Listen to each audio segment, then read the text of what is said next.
আলহামদুলিল্লাহ আসসালাতু ওয়াসসালামু আলা রাসূলিল্লাহ আম্মা বাদ। আজকে বিষয় হানাফিদের নিকট হিল্লা বিবাহ কি জায়েজ হবে অথবা হিল্লা বিবাহ কি বাতিল, যদি আপনাকে কেউ প্রশ্ন করে, না বাতিল না। তাহলে হানাফিদের নিকট কিন্তু হিল্লা বিবাহ, এটা কেউ যদি হিল্লা বিবাহ করে ওই বিবাহ সই হয়ে যাবে।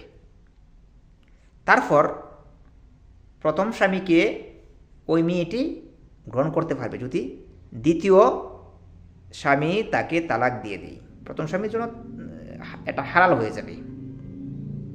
এটা কিন্তু হানাফি মাযহাবের ফতোয়া। কিন্তু সহিহ হাদিস অনুসারে বা সহিহ মত অনুসারে হিল্লা বিবাহ সর্ব অবস্থায় বাতিল। কারণ রাসূলুল্লাহ সাল্লাল্লাহু আলাইহি ওয়াসাল্লাম বলেন, লাআনাল্লাহু আল মুহাল্লিলা ওয়াল মুহাল্লালা লাহু। আল্লাহর অভিসম্পাত ওই লোক মালউন, যেই ব্যক্তি হিল্লা বিবাহ করে, এবং ওই স্বামী মালউন যে ব্যক্তি ওই হিল্লা বিবাহ দেওয়ার পর ওই মেয়েটিকে আবার বিবাহ করে, ওই লোকও মালউন, মানে আল্লাহর অভিসম্পাত তাদের উপর বর্ষিত হবে। এটা হলো দালিল যে হিল্লা বিবাহ কি হারাম, বাতিল। হিল্লা বিবাহ বাতিল হওয়ার আরও অনেকগুলো কারণ আছে।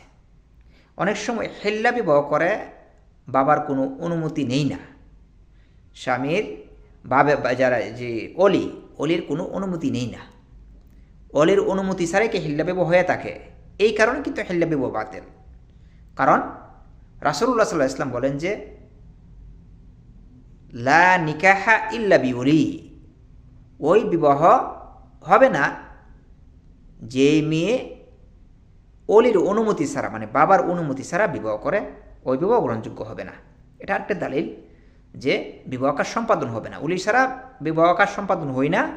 এটা আরেকটি দালিল। অনেক সময় হিল্লা বিবাহ অনেক মেয়ে আছে যে অন্য একটি ছেলের কাছে বিবাহ বসে, অথবা কোনো হুজুরের কাছে বিবাহ বসে, মানে প্রথম স্বামীকে হালাল করার জন্য। এই যে কাজগুলা, এগুলিকে ইসলামে সবচেয়ে নিকৃষ্ট এবং জঘন্য কাজ। এটা যারা হিল্লা বিবাহ করে মূলত এটা তারা জিনা করে, এবং প্রথম স্বামীও ওই মেয়ের সাথে জিনা করিতেছে, যদিও প্রথম স্বামী আবার বিবাহ করে। তো এগুলি থেকে স্পষ্ট বিষয় বোঝা যায় যে হিল্লা বিবাহ জায়েজ নয় ইসলামে। হিল্লা বিবাহ হারাম, কবিরা গুনাহ।